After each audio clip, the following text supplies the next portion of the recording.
O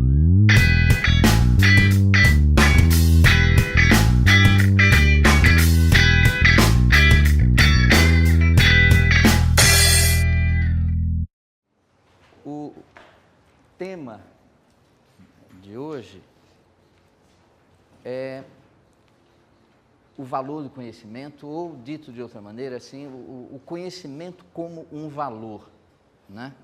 Como é que a gente pensa sobre o valor do conhecimento, ou do conhecimento como um valor, né? É um tema especialmente importante pelo fato de que hoje o conhecimento se transformou no principal fator de produção. Então, essa relação direta entre o mundo do conhecimento, assim, o mundo do trabalho, essa relação direta está em cena, né? Está no centro das atenções. E há dois fatos aí para considerar. Primeiro, assim, que o tratamento direto do conhecimento como uma mercadoria está inserido aí no trabalho, no mundo do trabalho. Então, o tratamento do conhecimento como uma mercadoria tem sido muito frequente, né? Muito comum, uma aparência muito natural, né? Que o conhecimento é uma mercadoria, mercadoria no sentido industrial. Isso é um fato. E o outro fato é que nessa aproximação entre esses universos do conhecimento e do trabalho, um outro fato é a grande timidez da gente da área da educação de falar sobre isso, e da grande ousadia visível do pessoal da área de economia, de administração, de gestão, de falar do conhecimento, né? Então a gente vê, ouve, né, assiste com muito mais frequência assim, economistas, ou gestores, ou administradores, né, falarem sobre o conhecimento e nos darem lições, recados, né, direto, nas revistas semanais aí de ampla circulação. São economistas falando e dando recados, não é? A gente vê muito mais isso do que educadores se apropriando de alguma maneira, né, desse terreno do trabalho, da economia, dado que o dado de realidade é que esses dois universos agora estão absolutamente entrelaçados, né? Dizer que o conhecimento é hoje o principal fator de produção não é retórica, é uma coisa prática. Por exemplo, uma mercadoria no sentido industrial, digamos um automóvel. Um automóvel é uma mercadoria em sentido industrial, né? Produzido na fábrica mais sofisticada tecnologicamente, né? Tudo automatizado, ou quase tudo automatizado. Terrível. Eu nunca visitei no exterior esse tipo de fábrica, mas alguns colegas que visitaram me passaram essa impressão que eu estou passando para vocês. Ó. Galpões escuros, porque robô não precisa de luz para enxergar onde pôr a solda, é tudo automatizado, né? Galpões escuros e a coisa rolando lá e a produção ocorrendo, né? Automatizado. Pois bem, mesmo no esquema de produção bem assim, cheio de tecnologia, não é? O preço do carro tem uma parcela que corresponde à matéria-prima que ainda é da ordem assim de 30% a 40% do preço do carro. Corresponde ainda à matéria-prima, matéria bruta, aço, essas coisas todas, né? Isso num produto típico industrial, um automóvel. Agora, quando a gente pensa num produto típico da nossa época, o que seria, digamos, um computador, né? Ou mais sofisticado ainda, não um computador, um software, o que vai rodar dentro do computador. Aí, quando a gente pensa nisso, qual o peso da matéria-prima no custo final de um produto como esse? Num computador. Qual é o peso da matéria-prima no custo final de um computador? 2%, 3%, é ridículo. Quando você compra, Você paga, não é a matéria-prima. Tanto que quando o negócio fica ultrapassado, você não consegue nem dar, nem vender, nem nada, não é? Você paga, sim, a empresa que produziu o chip mais rápido e não sei o quê, ela investiu em tecnologia e ela vende e ela cobra, né? E você está pagando conhecimento, não é a matéria-prima ali bruta, não é? Então, é o conhecimento que está no preço. E se a gente pensa num software, é pior ainda, porque a parte material de qualquer software é o preço quanto é. O preço de um CD, que nem existe mais, não é? O preço assim da mídia mesmo ali é nada. Você paga um joguinho caríssimo para o seu filho, para o seu sobrinho, para o seu neto, compra um jogo, um game desses aí, paga, não é, R$ 200, e quanto daquilo é a matéria-prima? Nada. Quase nada. Se fosse pelo CD ou pelo meio ali material, o cara te daria de graça, né? Então, isso torna a situação assim complexa, mas especialmente interessante para a gente. Quer dizer, como atribuir valor assim ao conhecimento, porque não dá para negar a dimensão mercadoria, mas não dá para se entregar à dimensão mercadoria, porque o conhecimento, se você quiser chamar de mercadoria, chama, mas é uma mercadoria muito diferente de uma mercadoria no sentido industrial, né? Um sabonete, um automóvel, uma cadeira, né? Muito diferente. Então, essa é a problemática, né, para a gente conversar. E, repito, é natural essa mistura e tratar o conhecimento como uma mercadoria, natural, está na boca do povo, e o outro fato é que os economistas estão falando muito disso e a gente está muito mais quietinho na área de educação. Há um livrinho, está na nossa bibliografia, um livrinho do André Gorz. É um livrinho porque é um grande livro, mas de 60 páginas, vai, pequeno livro, chamado O Imaterial. O Imaterial, né? É um livrinho. E esse livro saiu, eu fiquei empolgado, saí, comprei na livraria francesa, né? Saiu em francês, foi caro pra caramba. Aí eu falei, vai demorar. Aí mal cheguei em casa, umas 2, 3 semanas, o livro estava aí em português. A edição em português é melhor do que a edição francesa, mais bem cuidada graficamente e mais barato. Custa 20, 30 reais aí o livro em português, em francês foi 90, 100, 100 e tanto. Bom, mas o que o André Gorz examina aqui é justamente esse modo de produção de hoje. Como é que empresas, e ele dá exemplos, como a Nike, né? O que você paga quando compra um produto Nike? A empresa mesmo é uma salinha com 2, 3 pessoas trabalhando, a empresa. Agora, tudo uma parte é feita na Ásia, em algum lugar, outra em outro lugar, tudo contratado, mas quando fala da empresa é aquele grupo que produz os modelos, né, faz os projetos, e aí essa parte jogada para a produção mesmo vale muito pouco, pagam muito pouco, ganham muito pouco as pessoas que trabalham, não é?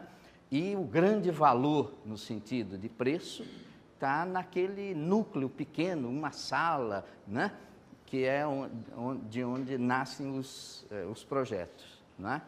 E esse imaterial que há no valor do conhecimento é o tema desse pequeno, mas riquíssimo livro do André Gorz, né? Esses problemas têm vindo à tona com muita frequência, como, por exemplo, agora em 2008, quando houve aquela crise nos Estados Unidos, né? A crise da Bolsa, uma crise assim, traduzida de uma maneira popular, simples, assim, somando-se naquela época, em 2008, todos os PIBs de todos os países do mundo davam um certo valor, sei lá, 40 trilhões de dólares, alguma coisa, 50 trilhões de dólares, dava uma coisa assim.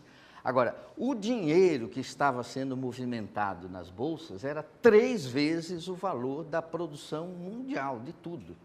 Ou seja, a artificialidade do valor, né? Antes mesmo dessa crise já havia ocorrido outras crises de empresas assim da área de informática, né? Empresas que valem um monte, mas na hora H a coisa se desaparece, né? Esse valor assim não material, esse valor imaterial, né? Antigamente, toda moeda, quando falava de valor em sentido monetário, toda moeda tinha um lastro, né? Um lastro em ouro. E isso era uma garantia da credibilidade da moeda, né? Isso deixou de existir, já faz uns 40 anos. Isso deixava de existir em períodos de guerra, Primeira Guerra, Segunda Guerra. Aí ficava meio bagunçado, né, a economia, mas depois que restabelecia, voltava ao padrão ouro, né? Mas a última vez que isso saiu da frente e não voltou mais foi com o Nixon, acho que em 72, que acabou essa padrão ouro. Então, o mercado, não é? E o valor assim no mercado depende basicamente da confiança, né? Da confiança de todos. Se você desconfiar e sair correndo para tirar o dinheiro do banco e um monte de gente seguir você, vai quebrar, né? Vai provocar um problema daí, né? Não há nada lastro físico que garanta, né? Então, isso são só problemas que eu estou falando associados a essa transformação do conhecimento intangível, não é? Imaterial, num valor que está dentro do preço dos produtos, está dentro das mercadorias que estão circulando aí, né? Quer dizer, vamos então conversar a respeito disso. Inicialmente, só para deixar bem nítido uma coisa que já foi falada aqui várias vezes, ó, naquela pirâmide que começa nos dados, passa pelas informações, não é? O nível do conhecimento e depois o da inteligência, onde estão as pessoas, não é? Nessa pirâmide, o problema do valor, não é? Da medida, né? De se medir o valor, então ele está presente em todos os níveis aí. Só que aqui embaixo, nesse nível dos bancos de dados, a gente fala em bit e parece que está tudo muito claro, né? Tantos bits, tantos bytes, e é uma quantificação e uma medida, né? E uma estimativa do valor de um banco de dados pela quantidade de dados que tem lá dentro, né? Medido em bit, byte, por aí. Isso se resolve de uma maneira mais simples aqui. No nível da informação, se bem que se encher de dados não torna a gente sabidinho, né? Não basta, o dado pode soterrar a gente. No nível da informação, a questão do valor ou da medida já evoluiu para um outro instrumento de medida, ou uma outra unidade de medida, que é o ínfon, que é pouco conhecido. A gente praticamente está empolgado ainda nesse nível dos dados e da quantidade de dados, né, disponíveis aí no mundo, né? O nível da informação, que já seria o dado com significado, mas envolvendo gente, uma unidade de medida similar ao bit é o ínfon, que é o dado num contexto. Não é um 0, 1 só, tem, não tem, mas é o 0, 1, tem, não tem, num determinado contexto. Se um bit é simplesmente um par, ou 0 ou 1, um ínfon é 0 ou 1, mas num contexto. E um contexto é uma ênupla de variáveis, né? Então, chove aqui nesse lugar, nessa hora e as circunstâncias. Ou então, não chove aqui nesse lugar, nessa hora, nessas circunstâncias. Isso é um ínfon de informação. Um bit é só chove ou não chove, né? Chove, não chove, e estamos conversados, né? Agora, onde, de que jeito, dizer 0, 1, mas num contexto é um ínfon. Agora, isso é pouco ainda para eu avaliar o valor do conhecimento. O conhecimento, uma unidade aqui proposta, basicamente que o nome é o chunk, é a questão da narrativa. A gente avalia o valor do conhecimento isso tecnicamente, né? Pela história, contando uma história que a gente amarra algo de valor. Por exemplo, um filme que é o exemplo mais forte, né? Um filme. As informações são como as cenas isoladas e construir uma história, contar uma história a partir daquelas belas cenas que é fazer uma narrativa. E cada unidade de narrativa que é um chunk, né? Então, eu digo para avaliar tecnicamente assim, o valor do conhecimento. Só que, assim como o dado é matéria para a informação, o conhecimento é matéria para a inteligência. Quer dizer, para a inteligência significa para as pessoas, né? Os projetos assim, das pessoas. Agora, e as pessoas? Como é que se avalia, né? O valor das pessoas? Aí é que é o grande nó. A situação só se torna mais complexa à medida que a gente sobe, não é? E essa é a grande questão. O valor, se eu estou falando do valor do conhecimento, mas o conhecimento se legitima na medida em que ele pode ser mobilizado para a realização dos projetos das pessoas. E as pessoas, né? Então, eu falei aqui até acho que na semana passada para vocês, de um livro do Amartya Sen, As Pessoas em Primeiro Lugar, que estou passando para vocês darem uma olhada, que é enfim, um livro recente, atual mesmo, e que traduz essa preocupação de como associar ou atribuir valor assim, às pessoas, né? Toda a ética, que vai ser tema dessas duas últimas aulas, né, próximas, toda a ética decorre da resposta que a gente dá a essa questão, como é que se atribui valor às pessoas, não é? A Kant, que vai ser um referencial grande para a gente pensar a ética e a relação ética e educação, funda a ética dele, do Kant, que é grande, assim, uma grande estrutura, né? 3 grandes livros fundando a ética do Kant, e ele funda a ética basicamente a partir de 2 valores, né? Um princípio de universalização, uma coisa é boa se eu puder, se todo mundo querendo fazer, pode, né? E um princípio, assim, primário, primeiro, que é as pessoas são um valor fim. Uma pessoa não pode servir de meio para uma coisa que está além dela, que está fora dela, né? É antiético isso daí.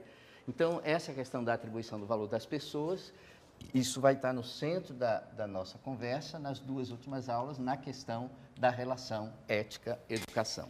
Então, esse é o cenário, mas hoje aqui, nós queremos conversar sobre esse cenário em questões bem específicas, não é? Essa relação do conhecimento com o mundo do trabalho, essa dimensão mercadoria do conhecimento, os paradoxos que resultam de se considerar o conhecimento como uma mercadoria, que isso gera problemas na prática, e aí, sim, a alternativa, a componente alternativa para a gente pensar o conhecimento, que é a dádiva, a dimensão dádiva, né, no modo de pensar o conhecimento. Fiquem tranquilos, não estamos com nenhuma intenção de fundar uma igreja, não é esse o caminho, né? Mas é surpreendente quando a gente para prestar atenção como na vida, essa dimensão dádiva é fundamental. Na vida, a própria vida, cada um de nós recebeu como uma dádiva, ninguém comprou como uma mercadoria, pobre, rico, não interessa, né? Então, essa dimensão é especialmente importante quando a gente pensa o conhecimento. Mesmo sobre o trabalho, essa relação conhecimento e trabalho. Vejam, há 3 grandes períodos, quando a gente olha de bem longe para pensar essa relação entre conhecimento e trabalho. 3 grandes períodos e bastante desiguais em termos de tamanho, né? Assim, até a Revolução Industrial, do século XVIII, a Revolução Industrial da máquina a vapor, né? Da segunda metade do século XVIII, Até aí, a distinção era nítida. Uma coisa é o universo do conhecimento, outra coisa é o universo do trabalho, da economia. E essas coisas não tinham uma relação, não se aproximavam, né? Claro que eu não estou igualando a Grécia Antiga, a Idade Média ou o período da Revolução Industrial. A coisa vai se construindo ao longo do tempo, mas olhando de longe, a grande mancha são dois universos diferentes, o conhecimento e o trabalho. Na Grécia isso é nítido, porque o universo do trabalho, isso é coisa de escravo, né? Quem trabalha isso, e o universo do conhecimento é o universo do logos, da episteme, né, da ciência. Um grego nunca faria sentido um grego dizer para um filho assim: estuda, meu filho, para poder se arrumar um bom emprego. Ele estudava e o valor do estudo não era para trabalhar, né? O trabalho era coisa de pobre, coisa do escravo, que era 60% da população, né? Bom, com a Revolução Industrial é que há uma mudança assim, de visão e se começa a pensar assim, que para trabalhar é preciso estudar. Então, a relação de separação some, em vez de conhecimento e o trabalho, né? Em vez da relação ser assim de absoluta separação entre esses dois mundos, se passa para uma relação de aplicação. Quer dizer, o conhecimento se aplica ao mundo do trabalho. Então tem que estudar para poder aplicar, né? A Revolução Industrial é o mesmo período assim da enciclopédia. Eu falei aqui outro dia para vocês da enciclopédia, a enciclopédia francesa, do Diderot, do D'Alembert, né? E é na enciclopédia que aparece pela primeira vez escrito assim, descrito um quadro de ocupações e um quadro de coisas que se tem que estudar para poder desempenhar aquelas ocupações. Então, estudar passa a ter uma relação com o mundo do trabalho, mas é uma relação estuda para aplicar lá, né? Isso se mantém assim aqui até antes da Revolução Industrial, não é? No período anterior. Isso se mantém assim, com essa cara de aplicação, mais ou menos de 1750 a 1950, essa ideia de estudar para aplicar.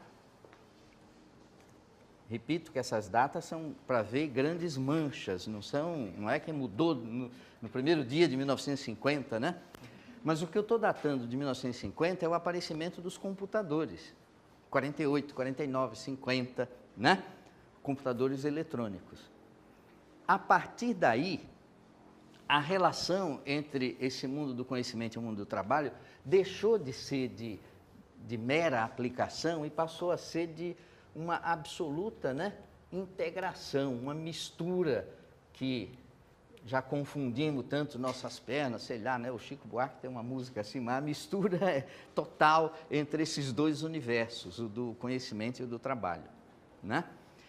É muito mais do que simplesmente dizer que se aplica. Na verdade, quando a gente pensa nas pessoas que estão trabalhando, quer dizer, na força de trabalho, não é? Se no século XVI você pensa na força de trabalho, pensa na gente trabalhando na agricultura, no campo e tudo, né? Na Inglaterra e no campo, né? No século XVIII aí o trabalhar é trabalhar na indústria, começa o período industrial até 1950, século XIX, Marx e tudo mais, e o trabalho é o trabalho do operário na indústria, né? Aqui, nesse período que começa a se desenhar a partir de 1950, né? E nesses últimos 50, 60 anos, né? A quantidade de pessoas que trabalham no mundo na agricultura é declinante, assim, declina 4, 5% da força de trabalho na agricultura, né? Em países mais desenvolvidos, 2%, né? No Brasil ainda vai 10 ou mais, por conta de misturar pesca, não é? Pecuária, junta tudo, ainda dá e um território grande, né? mas ainda assim não dá para pensar o futuro do trabalho pensando que as pessoas vão trabalhar na agricultura, né? E na indústria, a quantidade de pessoas trabalhando é declinante também no mundo inteiro, né? Declinante na indústria, na produção bruta, assim, porque o grosso das pessoas está trabalhando em setor de serviços, chamado terceiro setor, né? O setor de serviços, assim, né? Que é movido inteiramente a conhecimento, tecnologia, essas coisas aqui, né? Mas o setor de serviço é que está ocupando, as pessoas estão essencialmente ocupadas aí. Mesmo nos países mais, quer dizer, que não são tão desenvolvidos como o nosso, 70% da força de trabalho está no setor de serviço, 2/3 ou um pouco mais está no setor de serviço, né? Não é essencialmente nem na agricultura, nem na indústria, né? Mas é nesse setor de serviço. E esse setor de serviço é onde há a grande mistura, né? Entre conhecimento e trabalho, né? Nesse setor de serviço. O Adam Schaff é um polonês interessante, como o André Gorz. Adam Schaff. Ambos foram, né, do Partido Comunista e são ex-comunistas, né? Saíram e foram produzir obra em outra direção, né? Mas viveram a experiência do partidão e escreveram livros, o André Gorz sobre a divisão do trabalho e particularmente esse sobre o imaterial. E o Adam Schaff, ele tem um livro que se chama A Revolução Informática, ou Informacional, a Revolução Informática. E nesse livro, A Revolução Informática, publicado pela editora da Unesp aqui no Brasil, um pequeno livro também, A Revolução Informática, ele começa com uma indagação sobre qual seria o futuro do trabalho. O futuro do trabalho e a educação. É a pergunta do primeiro capítulo. O futuro do trabalho e a educação. O último capítulo do livro é o futuro do trabalho é a educação. Ele trabalhou o livro inteiro para pôr um acento no é. De o futuro do trabalho e a educação, ele chegou no final ao futuro do trabalho é a educação. Quer dizer, ele está projetando, né?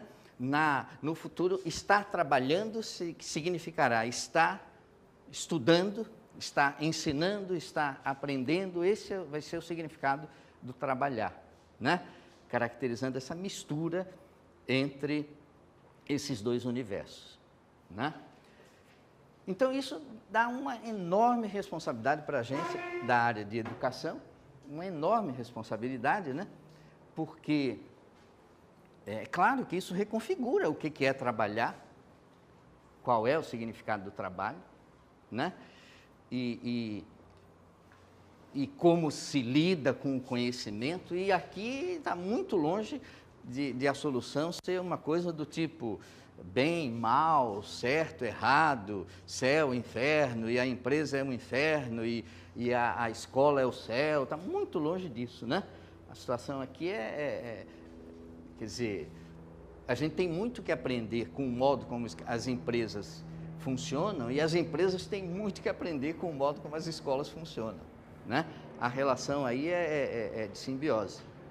Veja, houve momentos muito delicados. Um momento, por exemplo, acho que você deve estar lembrando dele, é assim, quando se passou a falar de qualidade na educação. Isso foi um momento marcante, porque quem que não quer educação de qualidade? Todo mundo quer, né? Agora, qualidade na educação é a mesma coisa que qualidade na empresa? Aí não, né? Aí tem diferença. E o discurso da qualidade, ele foi transplantado muito acriticamente, não é? Da empresa para a escola. Por exemplo, o que é o sucesso da qualidade na empresa pode ser a desgraça da qualidade na escola. Quer um exemplo? O sucesso da qualidade na empresa, uma empresa que tem um certificado ISO 9.000, 10.000, sei lá, 18.000, né? Ela tem que ter uma qualidade, os produtos dela, que é assim, eles não podem ser muito discrepantes. Se uma empresa produz um aparelho de TV que hora dura 10 mil horas, hora dura 5 mil horas, hora dura 25 mil horas, mas isso é uma bagunça. Ela é punida nos certificados aí de qualidade. Os produtos e as empresas premiadas são bem padronizados, né? Quando ela diz que oferece o produto, diz dura mais ou menos isso, pequenas variações. Então, o sucesso de um produto é assim, é uma padronização e pequenas variações em torno de um resultado. Isso é a desgraça da escola. Se você pensar que, vamos dizer assim, o produto, entre aspas, que está saindo da escola, as pessoas que estão saindo, né? O sucesso são as pequenas variações em torno de um padrão, estou fora, né? Quer dizer, não dá para pensar a qualidade na escola a partir dessa ideia da qualidade na empresa, só por exemplo. A crítica, né? E a teoria crítica é importante para se pensar esse universo, né? Ou essa mistura de universo, mas não fazer essa transposição direta. Que não... Agora, a questão da avaliação tem a ver com valor, e quando se começa a pensar em avaliar e estimar o valor, né, sem nitidez no qual é o valor do conhecimento, justamente esse tema, né, aí começa a dar zebra, não é?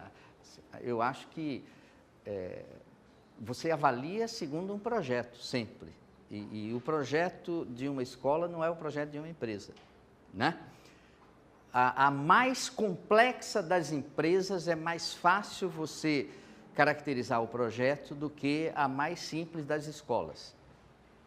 Você é uma empresa multinacional, complexa para burro, mas é muito mais fácil delinear o projeto, porque o quadro de valores é mais estreito. O quadro de valores é mais bem delimitado. Ela quer isso, ela busca aquilo, do que, não é? Fazer um planejamento, pensar o projeto de uma escola, que envolve gente, pessoas, não é? A complexidade é muito maior. Então, não dá para avaliar uma empresa como se avalia uma escola, né? Toda essa transposição é condenada a ter problema. Quer dizer, não é assim, porque se decide que não se vai reprovar ou se decide que se vai reprovar. Isso é consequência do tipo de trabalho, não é? Quer dizer, eu acho que todo mundo tem que ser aprovado, mas não por decreto. Não é porque foi decretado isso. Todo mundo tem que ser aprovado, porque esse é o resultado natural. Há países, na França, por exemplo, em que as séries são por idades, classe de 10 anos, classe de 11 anos, classe de 12 anos. Então, a pessoa muda de idade, e muda de ano e muda de série. É o natural, você não fica um ano mais velho e vai para a série adiante, né? Casos excepcionais ocorrem, uma criança fica doente, tem alguma coisa, aconteceu alguma coisa, ela vai ficar retida. Mas é o excepcional. O ordinário é as pessoas serem aprovadas. Agora, não é por decreto, né? É porque há o espaço para se trabalhar com a criança e, sobretudo, para valorizar por meio de diferentes instrumentos o que ela produz. Não é só o resultado de uma prova. Tem a prova, tem isso, tem aquilo. E quando você junta todo esse espectro de instrumentos, é natural aprovar uma pessoa. É estranho reprovar, né? É fácil reprovar quando você pensa na sua matéria, dá zero em matemática, mas dar zero numa pessoa zero não existe, né? Uma pessoa zero é uma pessoa mal avaliada, você não conseguiu enxergar a pessoa, né? Então, o problema da avaliação é um problema que realmente tem a ver com essa questão do valor. Bom, aqui, então, nós vivemos esse período de integração. Então, o conhecimento está no mundo do trabalho e está plantadão, absolutamente integrado aqui nesse mundo do trabalho. Você fala da tecnologia, né? Como a gente conversou, e a tecnologia traduz até na palavra essa mistura entre a técnica e o logos, não é? Essa integração entre a técnica e o logos. Pois bem, estamos aqui no mundo do trabalho. Agora vamos pegar um livro sobre conhecimento no mundo do trabalho. Se vocês forem à livraria, a Livraria Cultura, a livraria grande, assim, que tem um acervo grande, e procurarem livros com conhecimento no título e com trabalho no título, conhecimento, economia e tudo, né? Esse daqui, por exemplo, Knowledge Assets, o que seria isso? É o conhecimento como um ativo. um ativo, esse asset, não é? Pois bem, pega um livro como esse, não é? E vamos examinar, né, o que tem aqui. O que chama de conhecimento aqui? Como é que o conhecimento é tratado aqui? Né? Então, vamos fazer isso? Esse livro está aí, vai circular aí com vocês, mas eu mostro umas páginas assim, ó. O conhecimento nesses livros que tratam da gestão do conhecimento na empresa, o conhecimento é assim, olha, um paralelepípedo. Um paralelepípedo, um espaço tridimensional. 3 dimensões tem o conhecimento, não é? Pode abrir em qualquer folha aí, mas é um paralelepípedo em que sentido? Quais são as 3 dimensões, os 3 eixos, a partir dos quais se pensa o conhecimento? São 3 eixos assim, ó. Um eixo,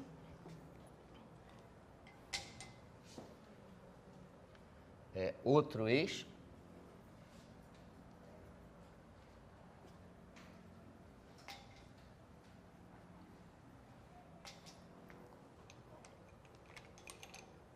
e aqui outro eixo. Então, 3 eixos. Aqui é o 0, aqui, digamos, o 1. Aqui o 0, aqui o 1.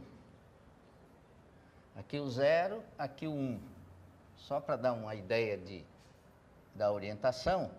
E aí que aparece esse paralelepípedo representando o conhecimento.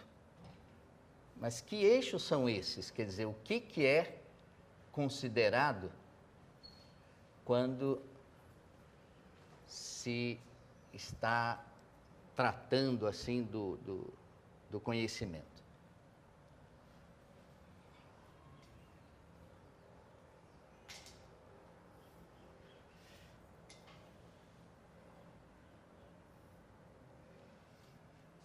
Então, está aqui os 3 eixos, e o conhecimento é um ponto no interior desse paralelepípedo, um paralelepípedo assim de...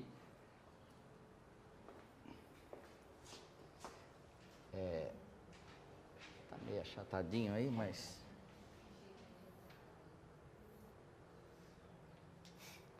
Quais seriam os 3 eixos? Então, é o seguinte, ó. Um eixo 0, 1 é um eixo assim abstrato,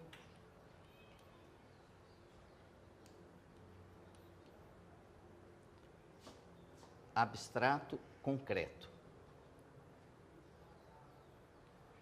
Quer dizer, o 0 está no concreto e o 1 no abstrato. O valor é assim, quanto mais abstrato, mais valor no conhecimento. Faz sentido isso? Pode olhar nos livros aí, no livro que está circulando, nos eixos, o que está, né? Um conhecimento, quanto mais concreto, menos vale, quanto mais abstrato, mais vale. Assusta um pouco, mas não, é razoável, é assim, ó.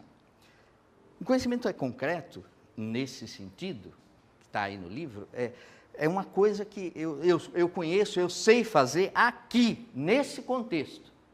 Concretamente eu sei fazer aqui. Se mexer um pouquinho no contexto, eu já danço, eu não sei mais. Não é? Então, se eu me afastar minimamente desse concreto aqui, eu já não sei mais. Aí isso vale pouco, vale nada. Agora, um conhecimento abstrato, valioso, não é? Nesse eixo 0,1, 0, 100%. Então, é valioso assim, quando eu sei fazer aqui. Agora, muda o contexto, muda, não é? E eu continuo a saber fazer, eu transfiro de um contexto para outro. Então, é uma coisa que eu sei, e eu sei transportar para diferentes contextos, né? Isso é um conhecimento abstrato, nesse sentido aí do livro, né? Então, tudo bem. Quanto mais abstrato, melhor, significa quanto mais eu consigo abstrair a situação concreta, e abstrair não para ficar no ar, mas para voltar em diferentes contextos, né, concretos, mais valioso é o que eu sei, né? Isso é um eixo. Agora, vocês estão vendo aí, que eu pus nos slides, ó, um outro eixo, qualquer um deles, né? Mas um outro eixo é assim, o 0 está no codificado, está no não codificado. Não codificado é o 0. E o codificado é o 1. Quer dizer, um conhecimento valioso é um conhecimento que eu sei codificar. O que quer dizer isso? Eu sei fazer uma coisa aqui, né? Se mexer um pouquinho, eu já danço. Não sei mais. Então, isso é o concreto ou o abstrato. Agora, eu sei fazer uma coisa só aqui. Mas pelo menos, eu sei escrever, descrever o que eu faço aqui, ensinar para alguém fazer isso que eu faço aqui. Eu sei codificar, eu escrevo e diz, olha, você vai fazer isso aqui, nesse lugar, e eu explico, codifico em alguma linguagem. Então, isso ainda tem algum valor, né? Agora, se eu só sei fazer uma coisa concretamente e não sei codificar em nenhuma linguagem, aí é o duplo 0, aí é uma desgraça total, não vale nada, né? O conhecimento. Agora, quanto mais aquilo que eu sei codificar em diferentes linguagens, eu escrevo um livro, eu produzo um DVD, eu produzo isso, aquilo, ou qualquer mídia, não é? Aí isso tem valor no sentido de que dá para extrair valor, dá para vender, dá para pôr em circulação como um valor, né? Estamos falando do conhecimento na indústria, né? O conhecimento como está no universo do trabalho. Então, o concreto vale nada, o abstrato vale muito, né? O não codificado não vale nada, o codificado vale muito, né? E o terceiro eixo, esse é que é a desgraça. Porque eu acho que esses dois que estão aí, a gente acata bem na escola, encara bem. O abstrato, nesse sentido, é bom, não é? Abstrair um contexto e baixar em múltiplos contextos. Se uma criança aprende que 3 mais 4 dá 7, mas ela aprende num contexto de maçãs, eu levei para a sala de aula uma cesta de maçãs e fiquei lá, 3 maçãs mais 4 maçãs, ela aprende só para maçã. Aí eu digo assim, mas e 3 abacaxi mais 4 abacaxi? Aí ela fica embananada, ela não aprendeu nada, né? Porque ela tem que aprender que 3 maçãs mais 4 maçãs dá 7 maçãs, e se eu perguntar para ela quanto dá 3 fantasmas mais 4 fantasmas, ela tem que dizer que dá 7 fantasmas. Ela não tem que pegar, não, fantasma não existe, não sei o que, eu não quero saber se existe ou não existe, mas 3 fantasmas mais 4 fantasmas dá 7 fantasmas, não é? Então, isso é o conhecimento abstrato e com valor. E o concreto que se amarra no contexto e não sai dali. O não codificado, eu não sei expressar o que eu sei, e isso joga o valor do que eu sei lá para baixo, né? Agora, quanto mais eu sou capaz de codificar o que eu sei em diferentes linguagens, por exemplo, um adulto vem para a escola, ele sabe um monte de coisa, mas ele não sabe escrever, né? Aí ele vem carente dessa capacidade de codificar o que sabe, né? Aí ele vem aprender isso é o que ele busca aqui, é uma coisa de valor, e codificar em diferentes linguagens. Então esse é um eixo também interessante.